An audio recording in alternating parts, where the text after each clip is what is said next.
ஐ அந்த பாயா இருக்கணும்டா.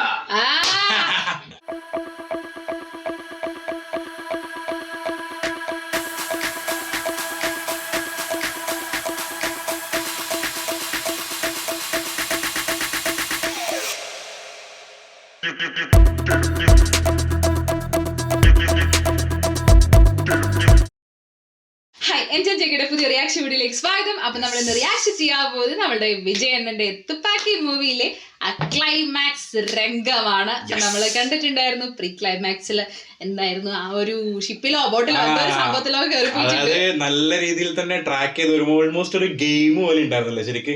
അങ്ങനെ ഓരോ കാറിൽ മാറ്റി മാറ്റിക്കൊണ്ടെന്ന് ഏകദേശം അവിടെ എത്തിയിട്ടുണ്ട്.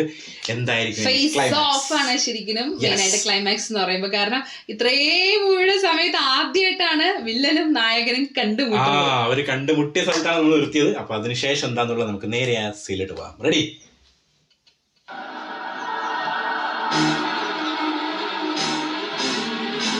മറ്റേ താഴെയൊന്നും അല്ലേ ഒരേ സമയം. പ്ലാസ്റ്റിക് അല്ലേ?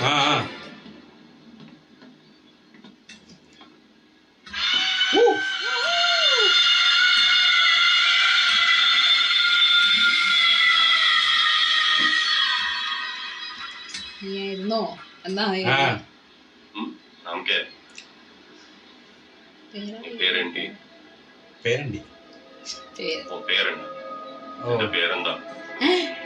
എല്ലാ ലാംഗ്വേജും എല്ലാം അറിയാം. என் பேர் ஜெகதீஷ். ஓ தமிழ். ஏ தமிழே? தமிழ் கொஞ்சம் தெரியும். தமிழங்கள நிறைய தெரியும். உன்னை ஏன் கொல்லல? உனக்கான திட்டம் என்னன்னு உனக்கு தெரியாதுல்ல?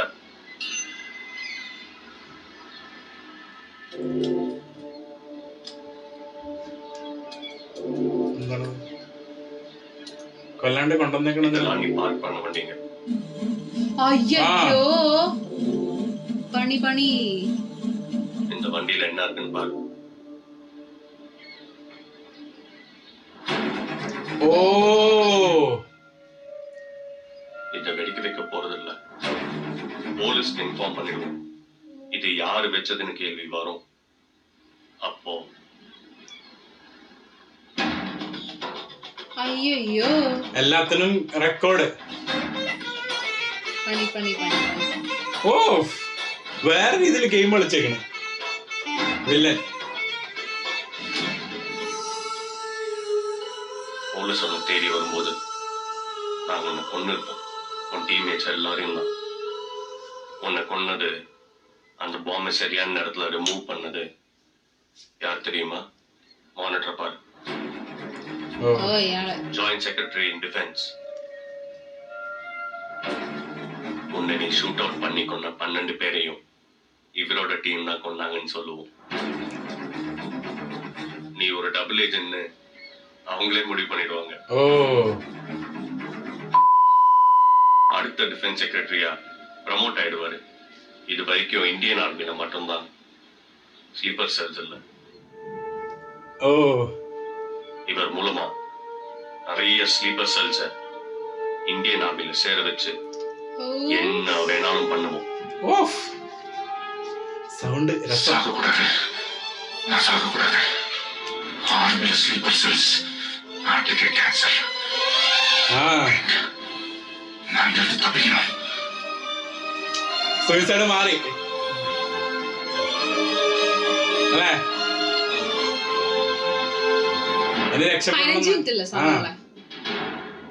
ഇനി രക്ഷപ്പെടണം എന്നാണ്.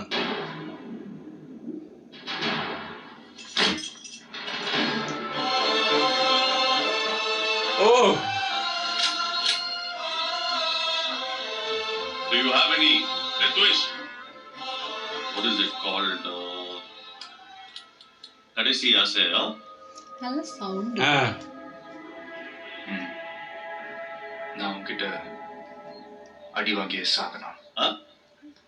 என்ன அடிச்சே சாகடிக்கணும்.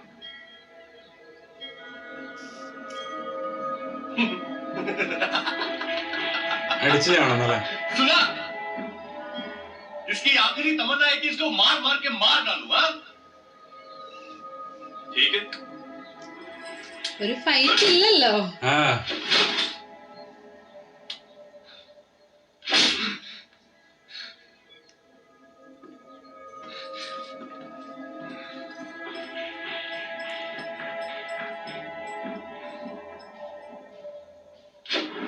ഓ അയ്യാ,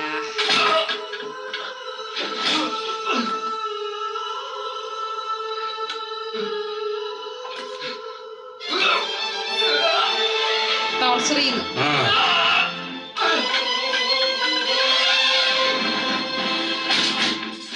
അത് പക്ഷെ വില കഴിക്കാണ്ടാണ്.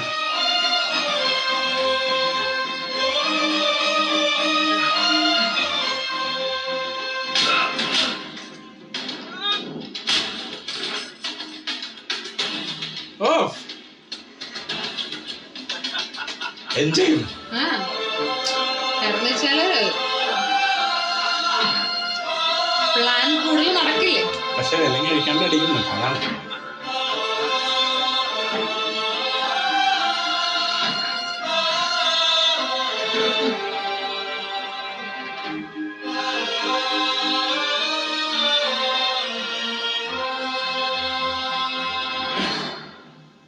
இப்ப லாக்கர் ரிலீஸ் பண்ணிட்டாடி.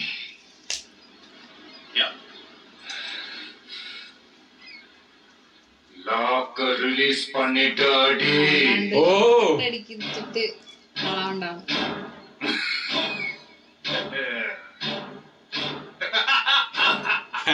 മറ്റേ സംഭവം ഇൻസൾട്ട്. ആ ആ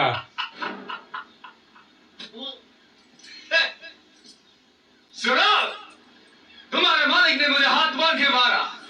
खोलने को बोला तो सोच रहे हैं? मैंने मेरे हाथ तोड़ा और तेरे साथ इतने लोग हैं, फिर भी तो डर रहे हैं ना. ഐ அந்த பாயா இருக்கிறோம்டா. என் கையோட இத்தனை பேர் துணைக்கு இருக்கும் போது லாக்க ரிலீஸ் பண்ணிட்டு அடிக்க பயப்படுறல, அந்த பயம் எனக்கு பிடிச்சிருக்கு. அந்த பயம்.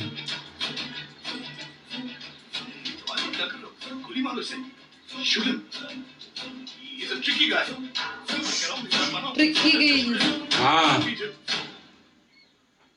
You can't beat him.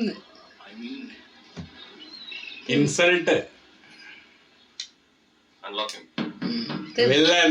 വില്ലനെ അങ്ങനെ ഒട്ടുണ്ടാക്കാൻ പറ്റില്ലല്ലോ. വില്ലന് നടക്കടല്ലേ.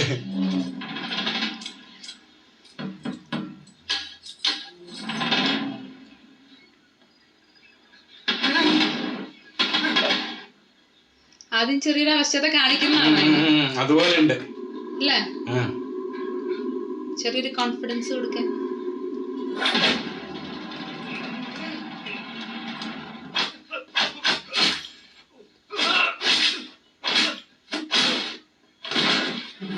ഓ ബൗൺസാ, തിരിച്ച് ബൗൺസ് ബാക്ക് എന്നൊക്കെ പറയുന്നത്. എന്റെ പോലെ എന്തത് ബീജം എല്ലാം ഒന്ന് ലൂസാക്കാൻ കൊണ്ടതൊക്കെ.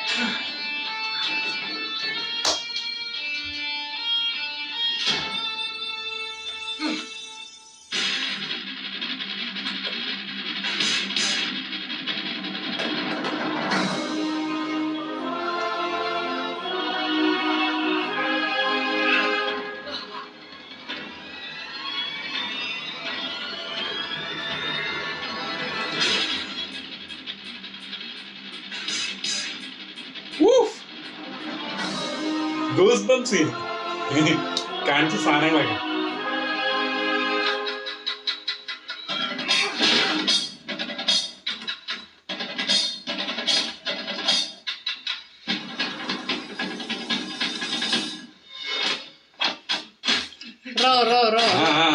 തല്ല്. ഓ ബാക്ക്ഗ്രൗണ്ട് സ്കോർ ഒക്കെ ലൈറ്റ് ആണ്. കിടും. പക്ഷെ അങ്ങനെ കാണിക്കണം, രസം. കാരണം ഇവര് ഒന്നിച്ചുള്ളൊരു ഫേസ് ഓഫ് ഇപ്പല്ലേ വരുന്നേ, അപ്പൊ നല്ല നല്ല കാണിക്കണ്ടേ. ഓ പക്ഷെ രണ്ടുപേരുടെ മെയ്വഴക്കം ഒരു രക്ഷയില്ല. ഭയങ്കര എന്താ പറയാ കറക്റ്റ്. ഫ്ലെക്സിബിലിറ്റി രണ്ടുപേരും.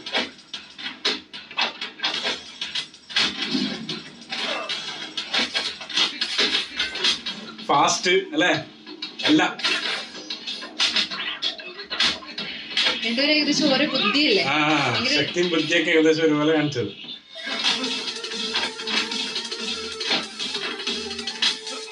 ഓ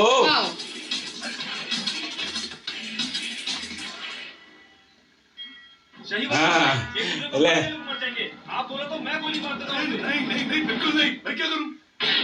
ആ അവർക്ക് ഇത് കിട്ടാതെ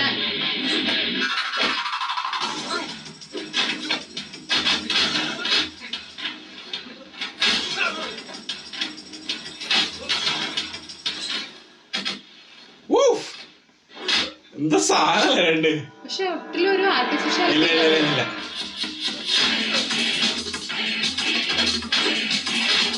എല്ലാം തല്ല് നല്ല രസം. ലോക്കിംഗ് ഒക്കെ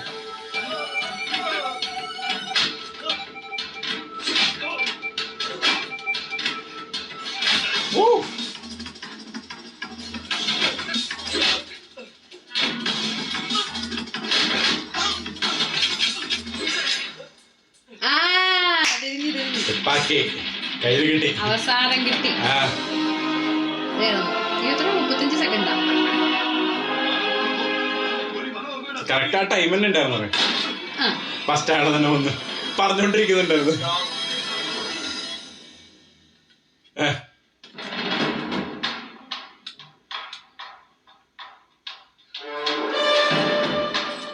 വിലങ്ങാണ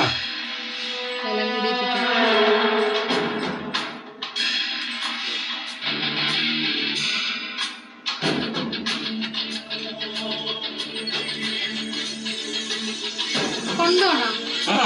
എന്തിന്? അല്ല അവിടെ പോകുന്നില്ലേ? അവിടെ വിട്ടുപോയ പോരെ?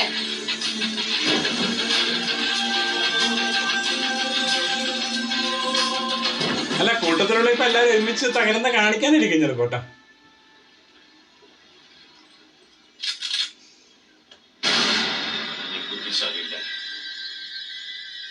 கொன்னாலும் ஸ்லீப்பர் செல்ஸை கண்ட்ரோல் பண்ற டோட்டல் டீடைல்ஸ் அந்த ஷிப்ல இருக்கு. அவங்க கண்டினியூ பண்ணுவாங்க. ആ ഷിപ്പിലാ ഉള്ളത്.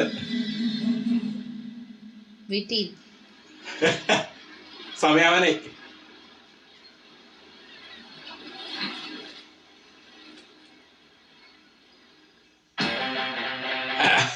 ഇപ്പോൾ നഷ്ടമില്ലത്.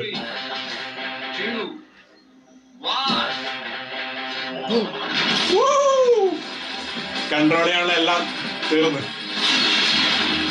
അതല്ലേ അവിടെ നിന്ന് എസ്കേപ്പ് ചെയ്യാൻ വേണ്ടിയിട്ടാ വന്നത്. എനിക്കൊന്ന് ഇയാൾക്ക് ഒറ്റയ്ക്ക് പണിയെടുക്കാനാണ് രീതിയെടുക്കും.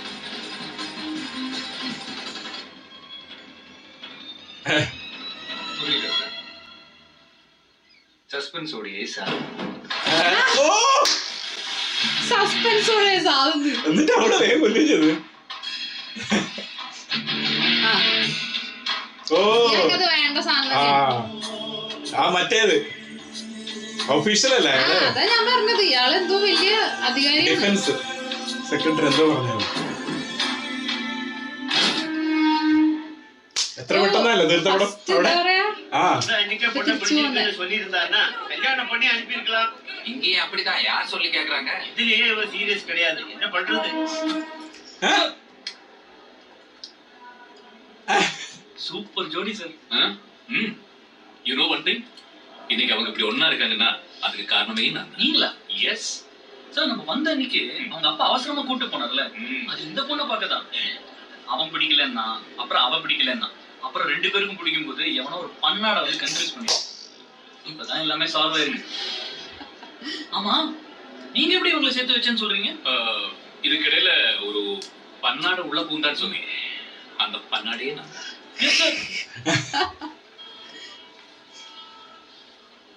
ஏய் என்ன உண்மையிலேயே ஆர்மி தான்டா கிரேட்.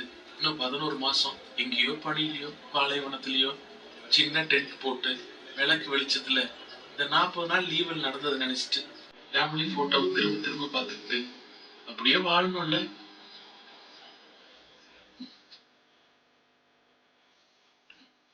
അതാണ് കാണിച്ചല്ലേ അവസാനം. ഓ ഫാമിലിനെ വിട്ടു പോകുന്നത്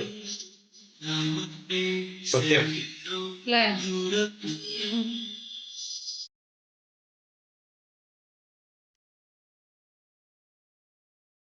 ആ ഒരു ഇമോഷണൽ എൻഡിങ് കൊടുത്തു ചെറുതായിട്ട്. ഹാപ്പി ഇമോഷണൽ എൻഡിങ് പറയാം.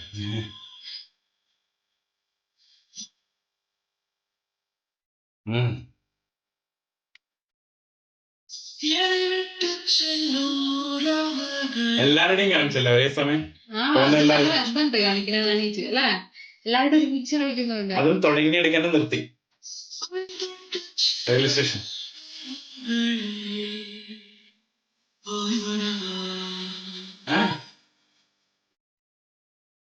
പോയി വരാൻ തന്നെ പറയുന്നു.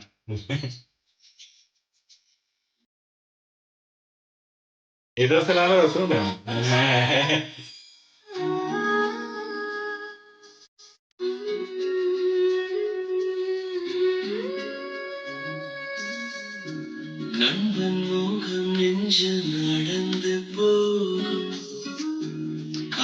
ചെയ്തിട്ടുണ്ട്. അതും ആ ഒരു സിറ്റുവേഷനെ ബേസ് ചെയ്തിട്ടാണ് കാണിച്ചത് കറക്റ്റായിട്ട് ചെയ്യുന്നു.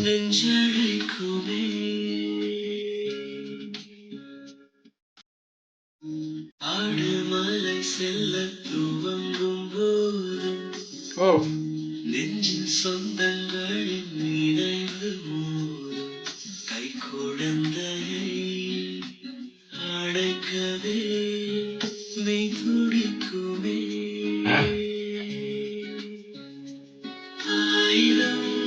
First shot.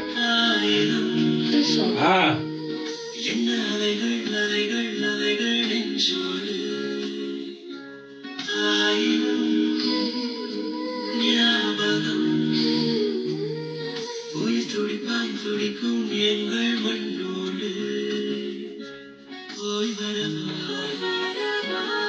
ഫുൾ ആ ഒരു എല്ലാരും ആർമീസ് മാത്രമേ ഉള്ളൂ ട്രെയിനില്. Special train. ഓ dedicated to Indian Army. the Indian. Members of the Indian Army and their families. Captain Air Margaros Kapitan. അതിൻ്റെ ഭയങ്കര ഒരു കണക്റ്റിംഗ് മൊമെന്റ് നമുക്ക് തന്നല്ലേ. അതായത് നമ്മളെ ഇങ്ങനെ കണ്ണുകളൊക്കെ ഇങ്ങനെ ചെറുതായിട്ട് ഇങ്ങനെ നനയിച്ചു പോകും. അതായത് എന്താ പറയാ, ഇത് മെയിൻ ആയിട്ട് നമ്മൾ ഇന്നലെ ഡിസ്കസ് ചെയ്തൊരു സംഭവമാണ്. എനിക്ക് തോന്നുന്നു ഒരുപക്ഷെ ഈ ഒരു മൂവി കണ്ടതിന് ശേഷമായിരിക്കും കുറച്ചും കൂടി ഒരു നമ്മളെ പോലുള്ള സാധാരണക്കാർക്കൊക്കെ ഇവരുടെ എന്താ പറയാ ലൈഫും അല്ലെ, അല്ലെങ്കിൽ എന്താണ് സ്ലീപ്പർ സെൽസ് എന്നൊക്കെ ഒന്ന് മനസ്സിലായി. ആർമി പടങ്ങൾ നമ്മൾ കുറെ കണ്ടിട്ടുണ്ട്. അതിന്റെ അകത്തുള്ള കുറെ സംഭവങ്ങളൊക്കെ നമ്മൾ റിയൽ ആയിട്ടും അവിടെ പോയി ഭയങ്കര കോംപ്ലിക്കേറ്റഡ് അല്ല. അങ്ങനെ നമ്മൾ മലയാളത്തിൽ തന്നെ നമ്മൾ സിനിമകൾ ഇപ്പൊ ആർമി മൂവീസ് ഒക്കെ ശരിക്കും അവിടെ കശ്മീർ തന്നെ എടുത്തിട്ടുള്ള സിനിമകളൊക്കെ കണ്ടിട്ടുണ്ട്. അതിന്റെ അകത്ത് കറക്റ്റ് ആയിട്ട് ആർമി ഓഫീസേഴ്സിനെ കുറിച്ചൊക്കെ പറയുന്നുണ്ട്, അവിടുത്തെ ടെക്നിക്കൽ ആയിട്ടുള്ള കാര്യങ്ങളെല്ലാം പറയുന്നുണ്ട്. പക്ഷെ സ്ലീപ്പർ സെൽ എന്നുള്ള സാധനം നമ്മൾ വേറെ ഒരു സൂര്യവംശി സിനിമേന്റെ അകത്ത് കാണിക്കുന്നുണ്ട്, പക്ഷെ എന്നാലും ഇത്ര ഡീറ്റെയിൽ ആയിട്ട് പറയുന്നില്ല. അപ്പൊ ഇതിന്റെ അകത്ത് കറക്റ്റ് ആയിട്ട് ആ ഒരു സംഭവം, അതായത് അവര് കോമയിലായിരിക്കും വേറെ ആരും ഓർഡർ കൊടുക്കാൻ ഇല്ലെങ്കിൽ എന്നുള്ള സംഭവം നമ്മൾ ആദ്യമായിട്ട് കേൾക്കുന്നത്. അങ്ങനത്തെ പിന്നെ അത് കഴിഞ്ഞിട്ടാണ് പിന്നെ സൂര്യവംശിയും ഒക്കെ വന്നത്. പക്ഷെ ഈ മൂവിയിൽ എനിക്ക് തോന്നുന്നു എല്ലാവർക്കും മനസ്സിലാക്കി തരുന്ന, അല്ലെങ്കിൽ വളരെ പച്ചയായിട്ട് നമ്മളെ മുന്നിലേക്ക് കാണിച്ചു തന്ന ഒരു, നമ്മളറിയില്ല പ്രത്യേകിച്ച് തളപതിയുടെ ആ ഒരു ക്യാരക്ടർ ജഗദീഷ് എന്ന് പറയുന്ന ആ ഒരു ആർമി മാൻ, അദ്ദേഹത്തിന്റെ ആ ഒരു ഡെഡിക്കേഷൻ, അല്ലെങ്കിൽ എത്രത്തോളം മെന്റൽ സ്ട്രെങ്ത് ഉണ്ട്, അല്ലെങ്കിൽ എന്താ പറയുക ഓരോ കാര്യം ഇപ്പൊ നമ്മളൊക്കെ എന്താ പറയുക കേൾക്കുമ്പോൾ തന്നെ നമുക്ക് അയ്യോ എന്ന് തോന്നിക്കുന്ന കാര്യങ്ങൾക്ക് അവർ എത്ര ലാഘവത്തോടെയാണ് എടുത്ത് ചെയ്യുന്നത്, അവർക്ക് എത്ര ധൈര്യമുണ്ട് ഇല്ലേ, അതൊക്കെ എന്താ പറയാ. പിന്നെ നമ്മളുടെ കൺട്രിക്ക് വേണ്ടിയിട്ട് അവർ എത്രത്തോളം കാര്യങ്ങൾ ചെയ്യുന്നുണ്ട്, നമ്മളെ പ്രൊട്ടക്ട് ചെയ്യുന്നുണ്ട് ഇല്ലേ. അതൊക്കെ എന്താ പറയാ ഓരോ ഡയലോഗിലും അത് പറയണം എന്ന് വിചാരിച്ചിട്ട് ഭയങ്കര ഇതുപോലെയല്ല പറയുന്നത്, പക്ഷെ നമുക്ക് അതിൽ നിന്നൊക്കെ മനസ്സിലാക്കാൻ പറ്റും ഇതാണ് അവർ ഉദ്ദേശിക്കുന്ന സംഭവം. അത് എടുത്തു പറയേണ്ട ഇപ്പൊ ക്ലൈമാക്സ് സീൻ നോക്കി കഴിഞ്ഞാൽ തന്നെ ആ ഒരു ഫേസ് ഓഫ് കഴിഞ്ഞ് അവരുടെ ഫൈറ്റ് തന്നെ ഭയങ്കര രസത്തിലാണ് കാണിച്ചത്. രണ്ടുപേരും ഒരേപോലത്തെ ഒരു ഫൈറ്റ് രീതിയിലാണ് കാണിച്ചത്. അവിടെ ഇച്ചിരി സ്ഥലത്ത് മാത്രമേ വിജയണ്ണനെ കുറച്ചൊന്നും ഇതാക്കിയിട്ടുള്ളൂ. കാരണം വെച്ചാൽ അങ്ങനെയാണല്ലോ, ലാസ്റ്റ് എന്തായാലും നായകൻ ജയിക്കണല്ലോ ആ ഒരു സംഭവം. പക്ഷെ രണ്ടുപേരുടെ ആ ഫ്ലെക്സിബിലിറ്റിയും ഫൈറ്റിന്റെ സംഭവങ്ങളും എല്ലാം നന്നായിട്ട് കാണിച്ചു. അല്ല അവിടെ വിജയണ്ണൻ എന്താ പറയാ കുറച്ചൊന്ന് വീക്ക് ആയത് തന്നെ ആ ക്യാരക്ടറിന്റെ ഒരു ബ്രില്യൻസ് ആണ്. കാരണം എന്താ വെച്ചാൽ ഓപ്പോസിറ്റ് നിൽക്കുന്ന ആൾക്ക് തോന്നണം എതിർ നിൽക്കുന്ന ആൾ ഇച്ചിരി വീക്ക് ആണെന്ന്, അല്ലെങ്കിൽ ആ കഫ് അഴിച്ചൊന്നും വിടില്ല. ഇല്ല. അപ്പൊ ആ സംഭവങ്ങളൊക്കെ കറക്റ്റ് ആയിട്ട് കാണിച്ച് എൻഡിൽ തന്നെ ആ ഒരു സസ്പെൻസിൽ നീ മരിച്ചോ എന്നുള്ള രീതിയിൽ വെടിവെച്ച് വന്നത് നല്ല രസമുണ്ടായിരുന്നു. അതിനകത്ത് എൻഡ് എന്ന് പറയുന്നത് ഇനിയുള്ള, അതായത് ആ ഒരാളുടെ അണ്ടറിലുള്ള ആളുകളൊക്കെ ഇനിയിപ്പോ ഏകദേശം ഡെഡ് ആയിരിക്കും. അതായത് അവർ നോർമൽ ലൈഫ് ആയിരിക്കും ജീവിക്കുന്നത്, അവർ ഈ പണിക്ക് പോവില്ല. കാരണം ഓർഡർ കൊടുക്കാൻ ആരില്ല, ഓർഡർ കൊടുക്കുന്ന ആളെ തന്നെ യെസ്, ഓർഡർ കൊടുക്കുന്ന ആളെങ്കിൽ ഒന്നും അത് കൂടാണ്ട് തന്നെ ഇതിന്റെയൊക്കെ ചരട് വലിച്ച വേറൊരാളുണ്ടല്ലോ, അയാൾക്കും ലാസ്റ്റ് പിന്നെ അതിന്റെ സിസ്റ്റംസ് ഒക്കെ ഇല്ലേ കണക്ട് ചെയ്യുന്ന, അതിനകത്ത് ബോട്ടിലാ ഉള്ളതെന്ന് പറഞ്ഞിട്ടുണ്ടായിരുന്നു, അതും തീർത്തു. അപ്പൊ ഏകദേശം ഈ ഒരു മൂവി അവസാനിച്ച സമയത്താണെന്നുണ്ടെങ്കിൽ ആ ത്രെഡ് തന്നെ ഇങ്ങോട്ട് എടുത്ത് കളഞ്ഞു. അതായത് എടുത്തു പറയേണ്ടതെന്ന് അറിയാം, ഇത്രയും സംഭവങ്ങളൊക്കെ പറഞ്ഞിട്ടും ഒരു പക്ക കമേഴ്ഷ്യൽ സാധനങ്ങളെല്ലാം സിനിമയിൽ ഉണ്ടെന്ന് തന്നെ. അവിടെയാണ് AR മുരുകദോസ് എന്ന ഡയറക്ടറിന്റെ കയ്യിലുള്ളത്. കാരണം ഹാരിസ് ജയരാജ് എന്ന് പറയുന്ന മ്യൂസിക് ഡയറക്ടർ എന്തെങ്കിലും നമ്മളെ കണ്ണ് നയിച്ച സംഭവം. പിന്നെ സന്തോഷ് ശിവന്റെ സിനിമോട്ടോഗ്രാഫി, മൊത്തത്തിൽ വിഷ്വൽസ് ഒരു രക്ഷയില്ലാണ്ട്. അതായത് എല്ലാം കൊണ്ടും ഇല്ലേ ഒരു അടിപൊളി കമേഴ്ഷ്യൽ പടം. പക്ഷെ ആർമി ബാക്ക്ഗ്രൗണ്ടിൽ അതിന്റെ അകത്ത് തന്നെ എല്ലാ കാര്യങ്ങളും പറയുന്നുണ്ട്. മൂവി ആരംഭിച്ചതും അവസാനിച്ചതും സെയിം ലൊക്കേഷനില്. അതായത് ഒരു വരവിന്റെയും ഒരു തിരിച്ചുപോക്കിന്റെയും കഥ എന്നാണെങ്കിൽ നമുക്ക് പറയാം അല്ലെ. അതിലെടുത്ത് പറയേണ്ട വിജയണ്ണൻ കംപ്ലീറ്റ്ലി സ്കോർ ചെയ്തിട്ടുണ്ട്. അത് ആ ഒരു ക്യാരക്ടർ ആയിട്ട് അങ്ങനെ നിന്നിട്ടുണ്ട്, തുടക്കം മുതൽ ആ ഒരു എൻഡ് വരെ കംപ്ലീറ്റ്ലി. ജഗദീഷ് അല്ലെ, ക്യാപ്റ്റൻ ജഗദീഷ്, അത് തന്നെയാണ്. ഒരു രക്ഷയില്ല, ഒരു രക്ഷ. എന്തായാലും നെക്സ്റ്റ് മൂവി ആയിട്ട് നമ്മൾ സൂൺ വരുന്നതാണ്. അപ്പൊ അത്രയേ ഉള്ളൂ. Bye bye.